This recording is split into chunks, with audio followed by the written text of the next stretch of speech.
Le 326e épisode du Coup Tordu. Ici on parle vélo, ici on parle cyclisme. Le Coup Tordu, c'est un podcast, j'ai même envie de dire, c'est plus qu'un podcast, c'est plus qu'une plateforme média, c'est un espace où on vient parler vélo, il y a des interviews, il y a des previews, on est là tout au long de l'année, même en plein hiver, quand il n'y a plus de courses, on fait des interviews, il y a des previews tout au long de l'année. Le Coup Tordu, le podcast des passionnés pour les passionnés, 326e épisode du Coup Tordu, on va analyser tous ensemble et on va faire la 6e étape, la preview de la 6e étape du Tour de France 2025.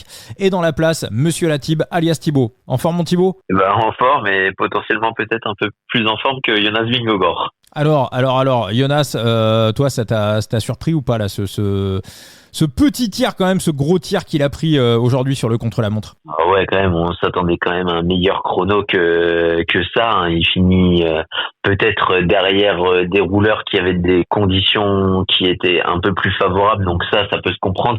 Mais finir derrière des Florian Lipovic, des Primož Roglic qui se cassent les genoux avec un 68 et des Kevin Vauquelin, c'est relativement décevant parce que eux sont partis dans les mêmes conditions que le Danois. Donc là, il y a quand même motif d'inquiétude, et motif d'inquiétude peut-être même du côté du collectif, parce que même Matteo Jorgensen a déçu. Même s'il a fini devant son leader, c'est un chrono relativement décevant pour l'Américain. Et même s'il a fini devant lui aussi. Je croyais que quand t'as dit même s'il a fini, je croyais que t'allais me faire un jeu de mots avec Affini qui fait top 3 du chrono, mais non, raté. Alors moi j'ai quand même je t'ai écouté dans le space juste avant de la soquette légère. Moi j'ai bien aimé quand même ce qu'a dit Titouan, parce que Titouan, donc de Vélo Futé sur le Tour de France actuellement, il trouvait qu'il avait jamais vu Jonas Vingegaard aussi maigre, et il expliquait peut-être sa piètre performance aujourd'hui justement par une perte de poids, chrono complètement plat dans le vent. Remco aussi à l'arrivée disait qu'il était pas. Il a pas perdu de poids. Ouais, il s'est musclé. Il a pas perdu de poids. Il l'a dit avant le tour qu'il avait gagné. Il avait gagné en muscle et en puissance. Justement en explosivité. Ouais. Oui. Alors, il a peut-être perdu en masse graisseuse encore une fois, mais il a gagné en muscle, il a gagné en puissance. J'entends l'argument de Titouan où c'est un chrono tout plat, c'est pas profilé pour Jonas Vingegaard, mais honnêtement sur les grands tours, il nous a déjà montré sur des chronos plats qui pouvaient se comporter plus que très bien. Donc j'ai quand même du mal à y croire que ce soit dû à un physique de Vingegaard quand tu nous tapes des chronos sortis de nulle part, et des chronos assez bons et même plus qu'élogieux sur des profils qui ne te correspondent pas. Bon. Alors après, là où je vais dans ton sens, c'est vrai que si on regarde le dernier chrono du Dauphiné, sur les parties plates, alors le chrono avait rien à voir, il y avait une bosse au milieu, mais sur les parties plates, il était largement meilleur que Pogačar, et il tenait largement la route.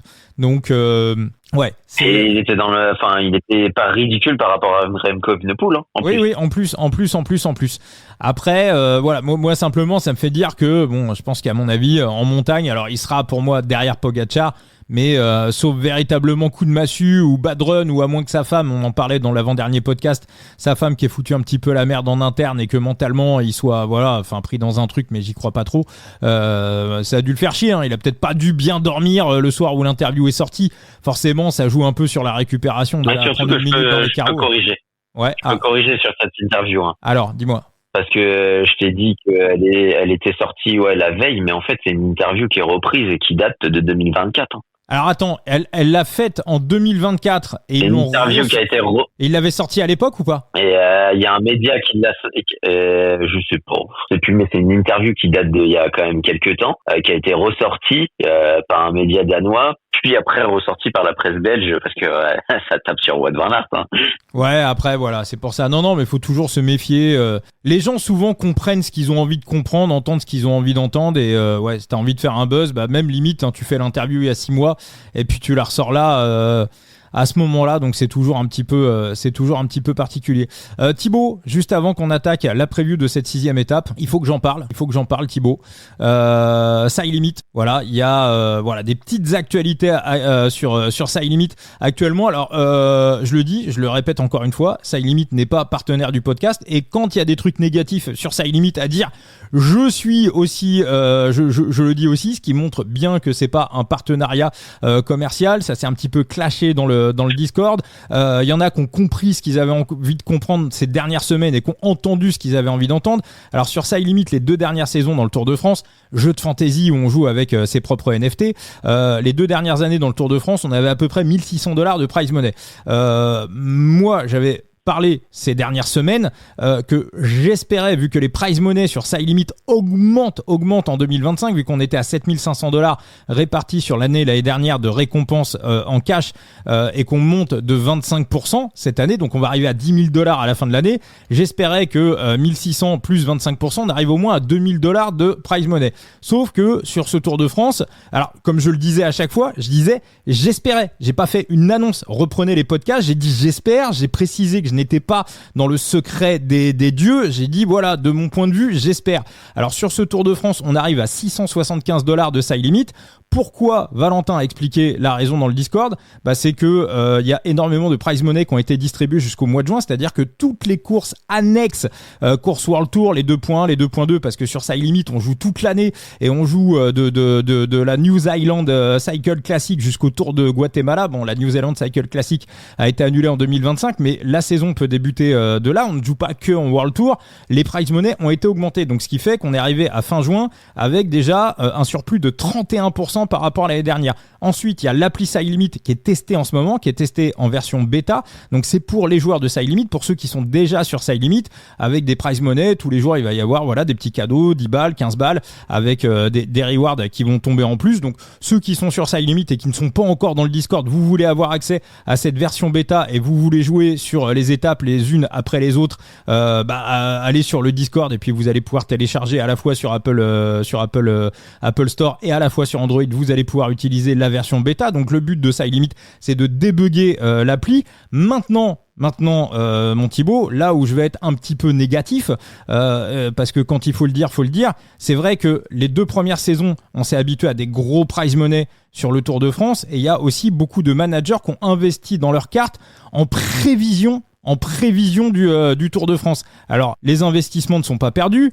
les cartes achetées ne sont pas perdues, mais c'est vrai que comme les 2 années précédentes, il y avait ces gros prize money, j'ai envie de dire, dès le mois de janvier, tu commences un petit peu à regarder les coureurs qui peuvent faire les grands tours et éventuellement le Tour de France. Moi, quand je vais chercher Jake Stewart à 80 balles, en jaune, en unique, c'est parce que c'est pas très cher pour une carte unique, c'est parce que je sais que Jake Stewart peut potentiellement foutre le feu sur le Tour de France. Pareil, quand je vais chercher Fabian Lienhard de la Tudor en tout début d'année, un paquet de moules à 20 balles, je pense aussi au Tour de France. Donc il y a eu une stratégie qui a été faite en fonction d'eux. Maintenant, ce que je trouve qui serait bien, parce qu'on aime bien se projeter dans ce genre de jeu, ça serait que dès la fin du mois de décembre, Valentin fasse un calendrier prévisionnel des prize money. Alors pas obligatoirement course après course, mais mois après mois. Voilà, au mois de janvier, il y aura tant, au mois de février, il y aura tant, au mois de mars, il y aura tant, mois de juillet, on n'est pas con, c'est que c'est le Tour de France, donc il y aura tant. Donc voilà, ça permet, on va dire, aux managers d'anticiper un petit peu leurs investissements. S'il y a 20 balles, 10 balles, 30 balles, 50 balles à mettre par-ci par-là pour acheter des coureurs, ça permet un petit peu d'anticiper. T'avais regardé ça de loin, toi Thibaut? Non, t'étais pas au courant. Non, honnêtement, je me suis pas trop penché sur la question, je regarde pas trop. Là, je me suis connecté vite fait en regardant l'autre jour, c'est hier ou avant-hier, il y a eu une mise à jour pour l'appli. Ouais. Donc du coup, j'ai juste regardé, mais je me tape pas le temps entre les différentes fantaisies à changer, les discussions à avoir ici et là sur différents groupes, sur les scénarios, les étapes, les discussions et puis les rédactions d'étapes et d'analyse. Honnêtement, ça prend tellement de temps que je me penche pas trop sur je penche pas sur Side Limit. Après, j'espère que quand même l'appli sera mieux esthétiquement, parce qu'on est sur un ancien modèle, on va dire. C'est pas ça respire pas 2025, mais après c'est le début, c'est la construction, donc il faut laisser le temps. Voilà, c'est pour ça que c'est une version bêta pour ce Tour de France qui est testé par ceux qui sont déjà sur Side Limit et voilà. Donc voilà, donc de toute façon le fantasy. Puis moi, tu sais, c'est biaisé aussi parce qu'il y a un petit bug de mon côté sur le site et que je n'ai pas sur l'appli. D'accord. C'est sur la composition de mes équipes mais les équipes travaillent sur ça pour comprendre l'origine du problème. Donc c'est aussi très bien, tu vois, c'est la réaction. On en parlait entre nous sur ton Discord. Valentin est là, tu vois, je t'avais balancé le screen et il a vu, il a été réactif et il a directement allé chercher pour trouver la source du problème. Et surtout, en fait, son interrogation, c'était même pas le fait de le résoudre pour moi, c'est se dire s'il y a un problème pour moi, potentiellement il y a un problème pour les autres. Ah oui, non, mais totalement. Hein, sur Side Limit, il y a aucun sujet sous le tapis et voilà. Donc c'est aussi pour ça. Donc voilà, chacun a un petit peu ses jeux de fantasy à droite à gauche. Voilà, nous dans le coup tordu, notre jeu de fantasy, c'est Side Limit. Eurosport a son jeu de fantasy, Titouan Vélo Futé a son jeu de fantasy. Side Limit, c'est pas le nôtre, mais voilà, le fantasy, c'est aussi quelque chose qui se développe énormément et on peut jouer de manière ludique. Et on peut jouer en Ligue 4 sur Side Limit de manière intégralement gratuite. Thibaut, on passe sur la preview de cette 6e étape du Tour de France et je vais te laisser la main sur le parcours. C'est un parcours casse-pattes, hein, parce que si jusqu'à présent on a eu pas mal de parcours plats comme la main avec quelques petites bosses à la fin, là on va quand même avoir un sacré dénivelé. Christian Prudhomme disait 3500 mètres de dénivelé positif. Strava s'accorde un peu avec. Vélo Fever est un peu différent. On tombe à 2900, donc la vérité est peut-être entre les deux. Néanmoins, enfin, ça reste quelque chose de casse-pattes. On le voit, hein, il y a quand même pas mal de journées open down. Il y a 200 km à contrôler et va falloir se pencher sur le scénario et qui a la clé du scénario sur ce type d'étape, parce que dans le discours de pas mal d'équipes, c'est une journée où ça peut aller au bout. Maintenant, est-ce que ça va aller au bout, c'est la question. C'est la question. C'est vrai qu'en plus, on peut quand même reconnaître ça aux organisateurs. C'est justement la tendance ces dernières années, c'était un petit peu les massifs intermédiaires. Alors là, c'est pas un massif, mais on va ce qui s'appelle dans la Suisse normande. Et c'est vrai que pour me balader souvent en voiture dans ces coins-là depuis des années, mais chaque fois que j'y passe, je me dis mais pourquoi il n'y a pas des étapes par là? Et c'est vrai qu'il y a beaucoup d'endroits un petit peu à chachu comme ça en France, avec des routes rétrécies, avec des petits talus, avec des ascensions. En fait, mais pour le spectacle, pour le vélo, c'est génial. Donc c'est aussi un petit peu bien de la part des organisateurs de bifurquer, d'aller chercher un petit peu tout ça. C'est très très très sympa. Un petit mot de la météo, Thibaut? La météo, on aura un vent il est de nord-est, quasiment inexistant au départ, 5 km/h, puis ça va se renforcer au fur et à mesure de la journée à 16 km/h environ. Le point intéressant, c'est qu'en fait, à partir, je crois, c'est de Juvigny, la côte de Juvigny, qui a une 50aine de kilomètres de l'arrivée, au sommet, tu vas avoir une petite portion, on va dire, un peu transitoire. Et ce qui est chiant, c'est que au pied de Montjoie, là, on va avoir un vent qui va être défavorable jusqu'à l'entrée de Virey, et ça peut te bloquer un petit peu la course. Si jamais déjà on est en échappée, ça peut te bloquer la course, et la course des leaders, ça peut aussi un peu te réduire ça, tu vois. Donc faut anticiper peut-être ces mouvements tôt, sinon ça va jouer dans le circuit final avec Vaudry et cette bosse finale de Virey, ou ces deux bosses à noter. Par contre, si le vent est défavorable pour aller sur Virey, ces deux bosses, elles sont direction plein sud. Donc, enfin voilà. Alors ouais, t'as fait une excellente preview sur Vélo Futé que j'ai lu juste avant le podcast. Donc globalement, on va avoir une toute première partie d'étape jusqu'au sprint intermédiaire qui a lieu au 22e kilomètre, que les Lidl Trek vont clairement viser. Il est très peu probable que ça sorte avant. Avec les Inter aussi, hein. Oui, pour Bini, bien sûr. Il est très tiens, d'ailleurs, t'avais une petite réflexion également sur Mathieu Van Der Poel. Il va falloir véritablement bien observer ce sprint intermédiaire. Ouais, c'est ça. En fait, là, on le voit, hein, Tadej Pogačar a le maillot jaune, le maillot à pois et le maillot vert. Le maillot à pois, on sait, va falloir commencer à farmer un peu du côté des baroudeurs, parce que Tadej Pogačar va commencer à avoir un terrain qui va être à sa mesure. Et puis il y a la question en fait de lundi 14 juillet. Normalement, une dernière étape est le dimanche. Là, on l'a placé lundi parce que le 14 juillet tombe un lundi. Donc la journée de repos tombera sur un mardi, pardon. Mardi, ouais. Mais le truc, c'est que cette étape, en fait, elle est profilée, échappée, mais c'est des petites montagnes intermédiaires qui font souvent de grands écarts. On l'a vu l'année dernière, par exemple, cette montagne intermédiaire où Pogačar fait une fringale, hein. Donc attention à ce que cette journée ne tourne pas au JCD, et Tadej Pogačar peut encore farmer plus de points grâce à ça. Donc on va pas se mentir, c'est le favori du maillot à pois au vu du barème, et le problème, c'est que là il est déjà favori, enfin il fait partie des favoris du maillot vert. Pour le moment, on garde les deux sprinters, à savoir Bini et Milan, dans la cotation, qui sont au-dessus, mais des deux, celui qui a l'avantage, c'est Jonathan Milan. Il a des sprints intermédiaires souvent sur quelques étapes qui sont placées en début d'étape, donc il va falloir qu'il aille chercher ses 20 points et que ce week-end, il essaye de faire une razzia face à Tim Merlier du côté de Laval et du côté de Châteauroux pour prendre de l'avance sur Tadej Pogačar et après essayer d'aller au sprint intermédiaire le plus souvent possible. Mais il a un adversaire de taille. Au-delà de ça, et surtout Poggi, c'est Mathieu Van Der Poel. Est-ce que Mathieu Van Der Poel va faire du maillot vert son objectif?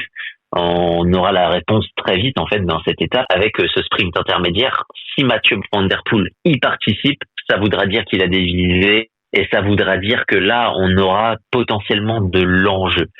Parce que si honnêtement il le fait pas, ça veut dire qu'il l'a pas dans un coin de sa tête, ça veut dire qu'il l'ambitionne pas. Et ça va me rendre chafouin. Ça va pas me déplaire financièrement, on va dire, mais ça va me rendre chafouin parce que Tadej Pogačar va véritablement à l'avenir avoir un boulevard sur ce maillot. Parce qu'au vu de ce qu'on a eu, il risque de faire une belle razzia de points. Totalement. Donc, il y a bien surveillé le sprint intermédiaire de demain. Donc, début de l'étape, on va aller jusqu'au sprint intermédiaire. Derrière, on a deux belles bosses, on va dire, dans le premier quart de l'étape. Et logiquement, l'échappée devrait se former à ce moment-là. Bah ouais, mais c'est ça qui me fait peur, en fait, pour le scénario.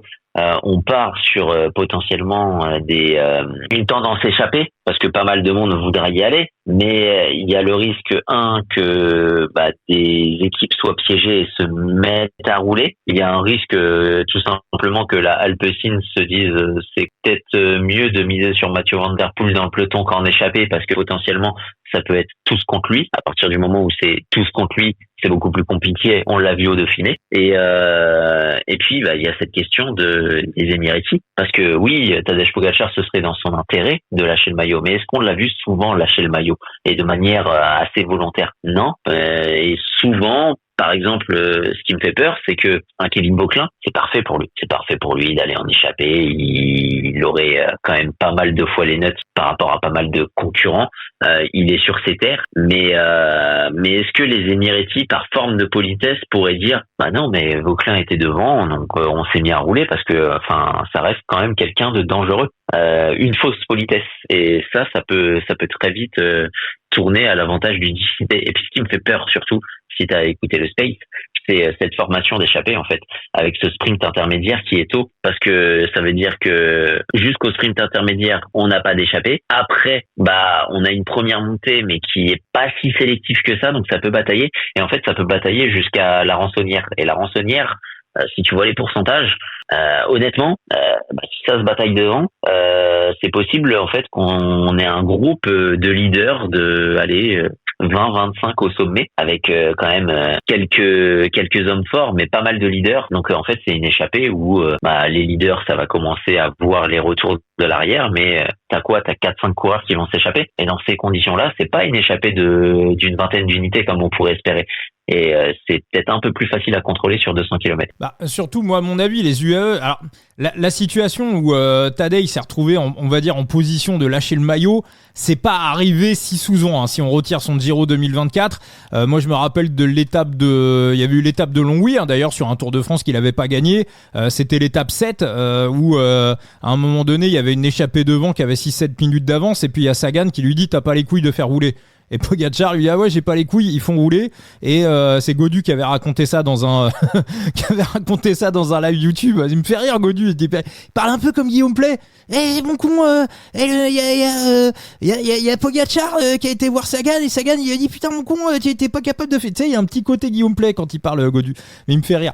Et donc Poggi avait été chercher l'étape. Mais sinon, dans ce genre de situation, moi je pense que les UAE vont complètement se désintéresser de cette bataille du maillot. Par contre, en revanche, ce qu'ils vont faire, c'est que les 60 derniers kilomètres sont terribles. Ça monte, ça descend, ça tourne. Il va y avoir une grosse bataille de placement dans les 60 derniers kilomètres. Et là, si y a une échappée qui a seulement, on va dire 2-3 minutes d'avance, qui soit 10, qui soit 15, qui soit 5, mécaniquement, les UAE, les Visma, les Soudal vont se mettre des peignets pour avoir le placement en haut des côtes. Et mécaniquement, on va revenir sur l'échappée, quoi. Ouais, ça dépend de l'avance, ça dépend du crédit et c'est ça la chose, ça dépend du nombre de personnes. honnêtement, on est théoriquement sur une tendance échappée, mais j'ai bien peur que ça finisse en JCD. Alors moi la question que je me pose, alors tu disais si Van Der Poel y va, personne n'a intérêt à y aller. Moi je vois quand même un scénario où il y a une équipe et il y a des mecs qui ont intérêt à y aller. C'est un petit peu mon scénario. C'est Mathieu Van Der Poel et Kevin Vauquelin dans l'échappée. C'est-à-dire que si Vauquelin est devant, il va pas jouer l'étape. On en parlait un petit peu dans les groupes avec Todd Jaco juste avant le podcast. Pour moi, s'il se retrouve en échappée, il va faire all-in pour aller chercher le maillot jaune. Et puis globalement, du côté des Arkea, au matin de cette 6e étape, ça doit être l'objectif. On rappelle que l'équipe est à 2 doigts du dépôt de bilan. Qu'est-ce qui est le mieux ? En plus, on sait que Vauquelin, en très haute montagne, il va avoir du mal, ça va être compliqué. Au mieux, il va chater une 8e, une 10e place. Allez, vraiment 8e place au classement général, mais vraiment s'il se surpasse. Mais logiquement, en très haute montagne, il doit lâcher. Allez, quitte à finir 20e ou 25e au classement général, on s'en fout. Là, il a un spot pour aller chercher le maillot jaune, pour peut-être impacter des futurs annonceurs, un futur sponsor. Pourquoi pas, hein. On se rappelle de Jean-René Bernaudot qui avait réussi une année à sauver son équipe. Je crois qu'il avait réussi à la sauver au mois d'octobre. Donc, il faut faire de l'image, il faut impacter. Et le petit Français qui, chez lui, à domicile, va chercher le maillot jaune. Pour moi, l'équipe Arkea doit être entièrement tourné vers ça sur cette étape, plutôt que se dire on va maintenir Vauquelin aller dans un hypothétique classement général à la 3e ou à la 5e place encore 5 ou 6 jours. Ça n'a pas de sens. Question. Parce que on est d'accord. Est-ce que tu prendrais Vauquelin maillot jaune en sachant que en fait, est-ce que les Visma Leasebike, si Vauquelin est devant, ils n'ont pas intérêt à rouler pour maintenir l'écart et que en fait Tadej Pogačar garde le maillot jaune? Alors j'y pense souvent à ce truc-là, Thibaut, figure-toi. C'est souvent dans ma réflexion me dire que tiens, ils vont rouler et forcer le mec à garder le maillot, à aller se faire. Alors déjà les cérémonies. Mais ils l'ont déjà fait une fois, je crois.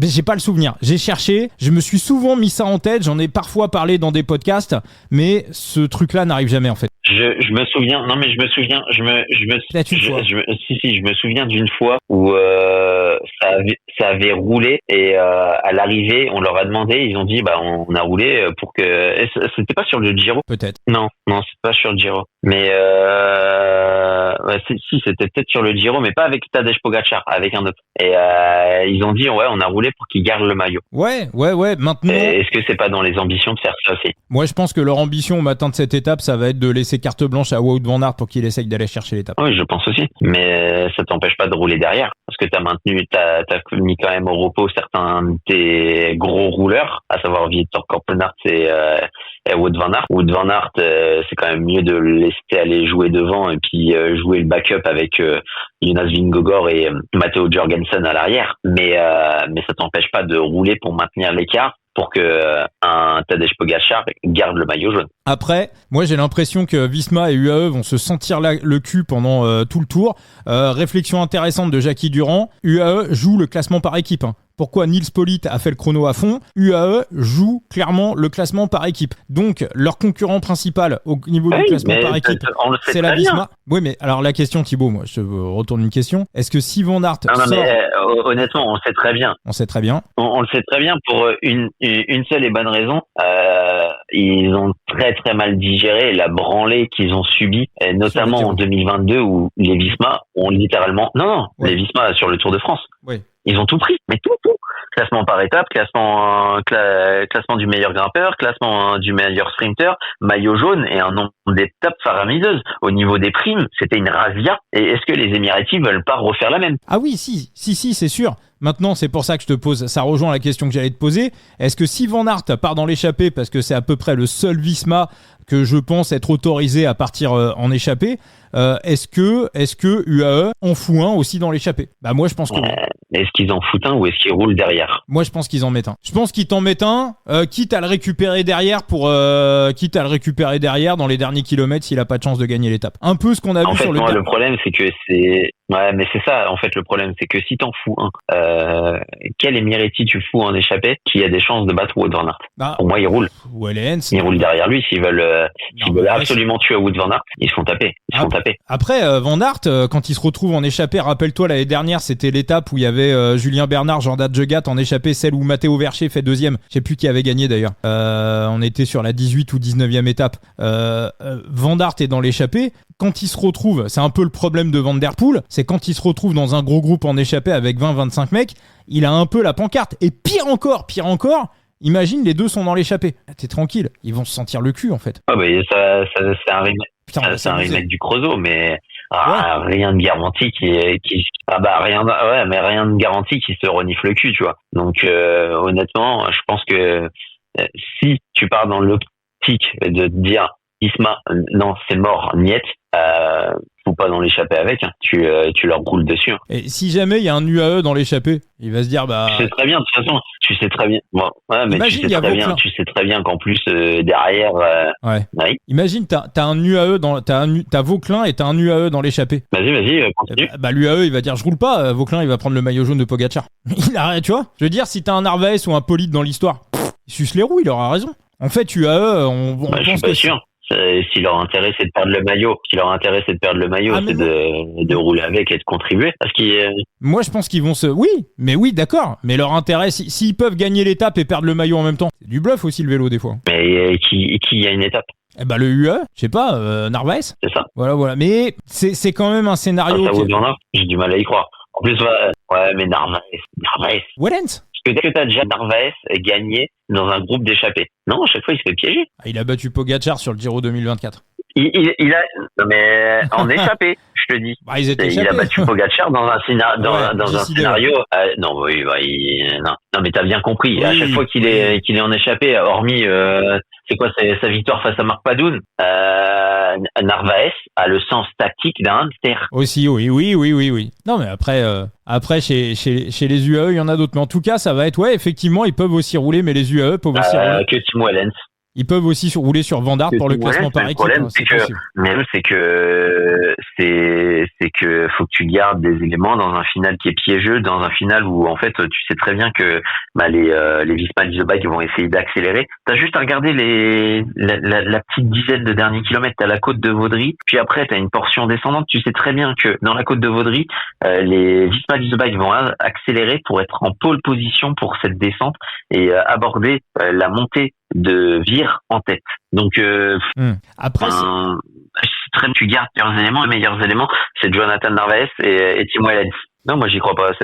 J'y crois absolument pas.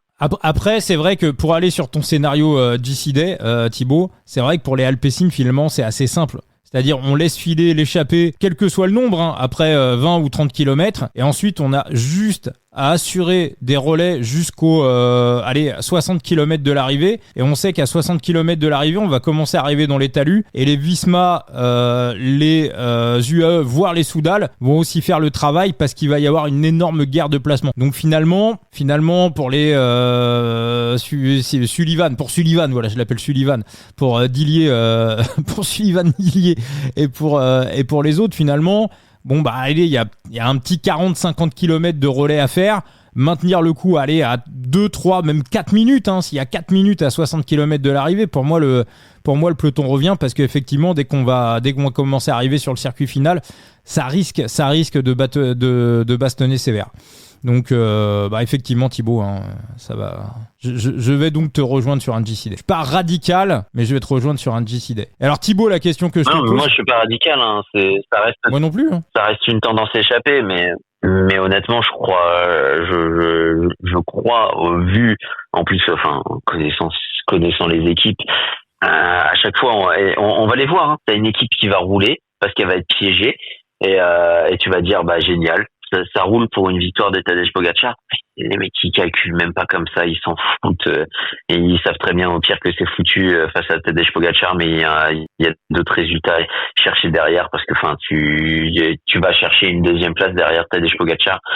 Quelle image c'est le GOAT du cyclisme, c'est probablement et ce sera probablement à la fin de sa carrière le deuxième voire le meilleur coureur de tout. Ah oui. Bon, maintenant l'histoire que les mecs sont satisfaits. Oui, et puis après, il y a aussi des courses dans la course. Imagine, t'as une échappée qui part avec 2 Astana. Tu les vois, toi, les Cofidis commencer à rouler? Parce qu'en plus des spots échappés, il va pas y en avoir énormément sur le Tour de France, mais il va y en avoir très très peu.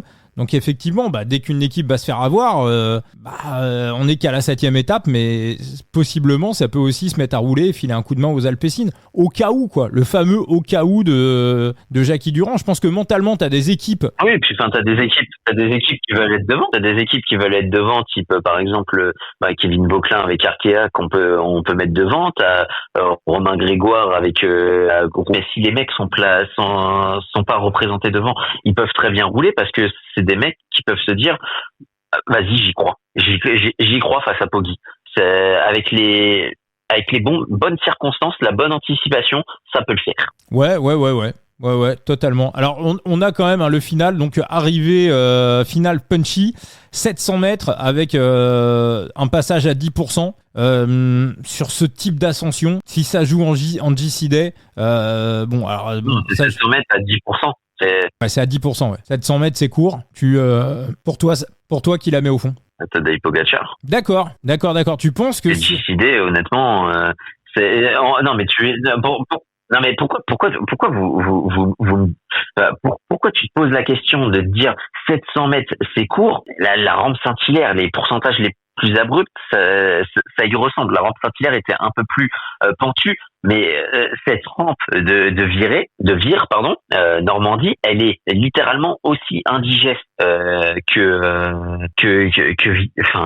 la rampe Saint-Hilaire. Donc, en fait, il y a pas de débat. À partir du moment où Tadej Pogacar aurait un shot victoire sur ce type de rampe, littéralement, c'est le favori ultime et il la gagne. Il court 2 km/h plus vite dans ce type d'effort que la concurrence. Le seul qui peut le suivre, mais qui arrive pas à le battre au punch, c'est Jonas Vingegaard. Dans un scénario de GC, c'est simple. Les 2 premières places sont connues. Tadej Pogacar devant Vingegaard. Et après, ça se bat pour la 3e. Et tu penses que sur ce type d'arrivée, parce que 700 mètres, c'est quand même relativement court, tu penses que Van Der Poel a 0 chance? Et frère, il a reculé dans la rampe Saint-Hilaire, dans les pourcentages à 2 chiffres. Tu crois vraiment que Pogacar qui met une cacahuète? Ouais, mais c'est pas qu'une question de... C'était plus long, mais les pourcentages, c'est ça. Là, il y a 700 mètres, ok. Non, mais là, il y a 700 mètres, ok, mais il y a 900 mètres de montée. Les 700 mètres, tu les montes limite à l'arrêt parce que tu commences virage. Donc, c'est similaire à la rampe Saint-Hilaire. Ça a beau être court. La rampe Saint-Hilaire, c'était tout aussi court. T'as vu la branlée qu'il leur a mis? Il leur a mis 10 secondes. Attends, je vais remettre... je vois pas pourquoi on se dit oui, parce que c'est court, Mathieu Van Der Poel. C'est vrai que la rampe Saint-Hilaire, on avait 800 mètres à 9%, et là, tu me dis, on a 700 mètres à 10%. Effectivement, si on a 700. Non, en termes, je t'ai mis, va dans la partie favori. Va dans la partie favori.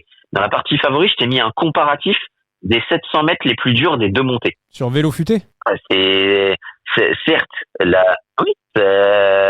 pétard Francis Yard, c'est la rampe Saint-Hilaire. C'est 700 mètres à 11,6%, maximum 15%. Demain, Vire, c'est 700 mètres à 10,3%. Donc, c'est une rampe quand même qui est costaud, mais moins difficile que la rampe Hilaire, mais tout est indigeste. Et maximum 13%. Mais c'est très régulier, hein.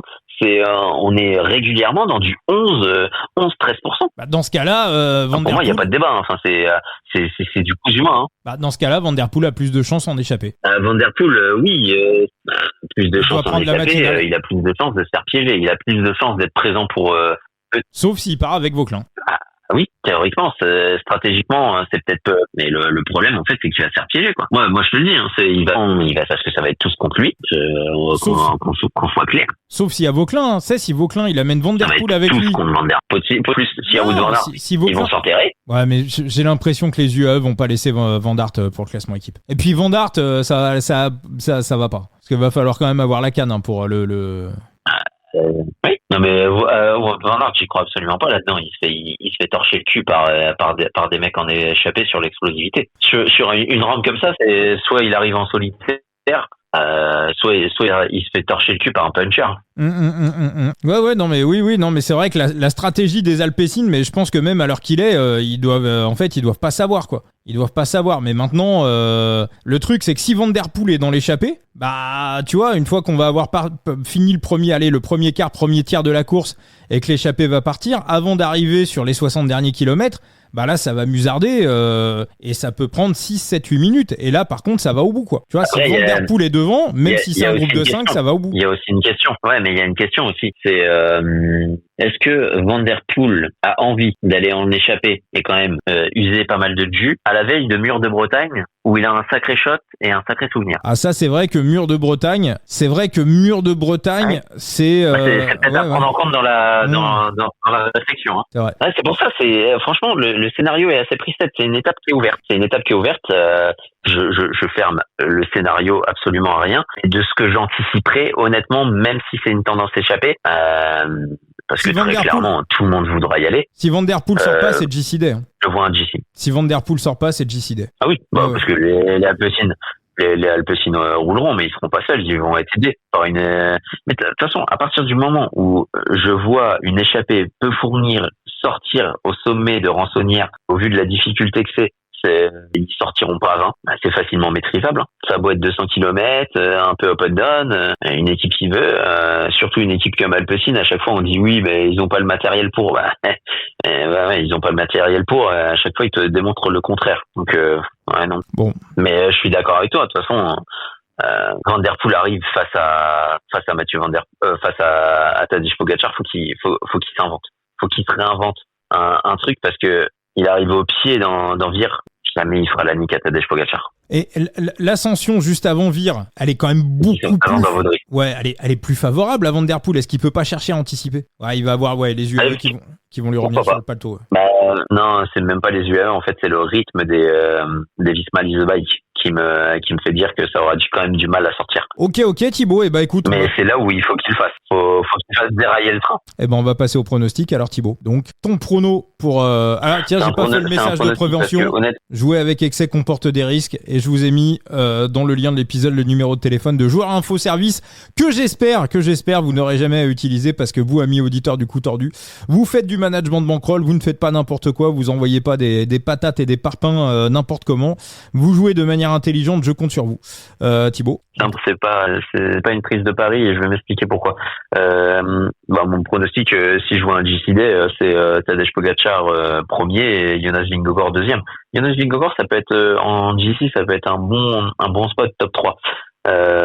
Mais le truc en fait, c'est qu'avec cette incertitude de l'échappée, potentiellement, il y a peut-être un up de cote à prendre en live sur Tadej Pogačar. Et si jamais il n'y a pas d'up de cote, ça veut dire qu'il y a un drop parce que le scénario sera peut-être un peu plus écrit. Mais du coup, en fait, si c'est un GC, on est d'accord que limite Tadej Pogačar est presque imbattable dans ces situations-là. Donc, en fait, il faut peut-être prendre Tadej Pogačar soit avec un up parce qu'il y aura une échappée, mais tu te dis qu'elle est facilement maîtrisable et que le trader se trompe. Soit parce que tu sens que le scénario c'est écrit d'avance que ça va revenir et prendre un drop sur Poggi parce que le scénario sera peut-être un peu plus connu mais du coup le vainqueur aussi. Ouais, c'est vraiment une étape à bet en live. C'est vraiment une étape à bet en live. Ouais, c'est ça. Effectivement, il peut y avoir du 4 ou 5 qui sort sur Poggi en milieu d'étape. Ouais, totalement. Après, si t'as un pic échappé, toi, tu prendrais qui? Moi, dans les pics échappés, il y a les noms qui me plaisent bien. Si t'avais un pic échappé à prendre, tu prendrais qui? Benili, Axel Laurence. Ouais, c'est deux noms qui me plaisent bien. Benili ou Axel Laurence. Et toi? Ok. Pas de Kevin Vauquelin, du coup? Non, parce que pour moi, Vauquelin, s'il est devant, il va tout mettre pour aller chercher le maillot jaune. Donc c'est lui qui va en faire le plus dans l'échappée. Donc pour moi, j'exclus quasiment la victoire de Vauquelin. Par contre, j'exclus pas qu'il puisse prendre le maillot jaune. Honnêtement, dans les probabilités qu'il prenne le maillot jaune, je vois quand même une équipe courte comme la Visma qui s'arrange pour que UAE garde le maillot et que ça emmerde un peu Poggi. Moi, je pense Poggi. Plus longtemps il l'aura, plus ils auront à maîtriser. Tu le sens, mais tu le sens, mais tu le sens que ça, tu l'entends, il serait pas contre le lâcher et tout parce que ce serait arrangeant tactiquement et ça reposerait l'équipe. Tu l'as entendu dans le discours de CDS. Donc, mine de rien, c'est une info que les DS de la Visma doivent prendre en compte et doivent capitaliser dessus. Parce qu'on l'a vu, l'équipe, c'est pas non plus la plus forte. Elle a rassuré du côté d'hier. à Rouen, mais on a vu quelques signes de faiblesse du côté de son équipe. Donc attention, en montagne, ça peut pêcher peut-être un peu plus du côté des Émiratis. Donc ce serait peut-être intéressant que Tadej Pogačar le garde et que son équipe ait à épuiser, potentiellement jouer et essayer de faire vaciller le Slovène, même si j'y crois pas. Faut capitaliser un max sur cette tactique. Parfait. Écoute Thibaut, je crois qu'on sera tous les deux sur. Moi, je sais pas. Je me pose la question. Non, mais je me pose. Non, mais je me pose la question sur un autre coureur. Ah, vas-y, dis-moi. Lenny Martinez, malgré tout, malgré ce qu'il nous a montré l'autre jour, il nous a montré un peu plus de saignant. Il trouve des bosses qui sont à sa taille. Il va potentiellement essayer d'aller farmer les points, mais c'est un mec qui est quand même très malin. Et qui là on est dans un scénario gros groupe d'échappés. Ah, il est malin en échappé. C'est quand même un mec qui sur les phases transitoires, il va être assez casse-couille parce qu'il va être assez économe. Ouais. Et sur la fin, il peut être assez fourbe et ça lui correspond bien. Donc est-ce que c'est pas il a un petit côté Rui Costa un petit côté Rui Costa. On le dit pas trop parce qu'il est français, mais c'est un coureur qu'on va appeler un petit côté malin, ouais. Ouais, Lenny, pas mal. Bon, écoutez, moi. Malin que j'aime pas, Ouais. Je tiens à le préciser, parce que moi, c'est une façon que je déteste de courir. Il y a une petite latence, on le remarquera en live, parce qu'à chaque fois que je parle, tu mets 1 à 2 secondes à réagir. Ouais, mais ça Thibaut, au montage, personne ne va l'entendre. J'aime absolument pas sa façon de courir de raton. Ok, Thibaut, écoute, je pense qu'on sera tous les deux sur un bon chronobet. Ouais, je vais aviser en live, moi. Pareil. Je veux aussi aviser en live un petit point sur les PLT qu'on a mis en route. On avait pris du Pogačar gagne 5 étapes, donc s'il en gagne une encore ce jeudi, ça sera bien. On avait Pogačar maillot vert, Pogačar qui gagne le classement général, Pogačar le maillot à points. On avait aussi Matteo Jorgensen pour le top 10. Bon, on va dire que les PLT pour l'instant sont plutôt dans le bon sens sur ce Tour de France, même si bien évidemment la route est encore longue et rien n'est fait. Thibaut, je rappelle, donc t'as prévu aller la remater pour vous faire votre propre idée sur le site Vélo Futé, et puis ton X Thibaut Chambre, ton compte Twitter. Enzo, analyste Phoenix, voilà, il pouponne Enzo avec le petit garçon qui est arrivé à la maison. Donc Enzo qui vous fait quand même ses previews écrites sur son site The Big Gear. Vous le retrouvez également sur son site, sur son compte X Analyste Phoenix. Et puis rejoignez-nous, le compte Instagram du Coup de Tordu, le Facebook, le X et le TikTok. On est présent absolument partout. Merci Thibaut. Ouais, merci à toi. Et puis à très vite. Ciao les amis.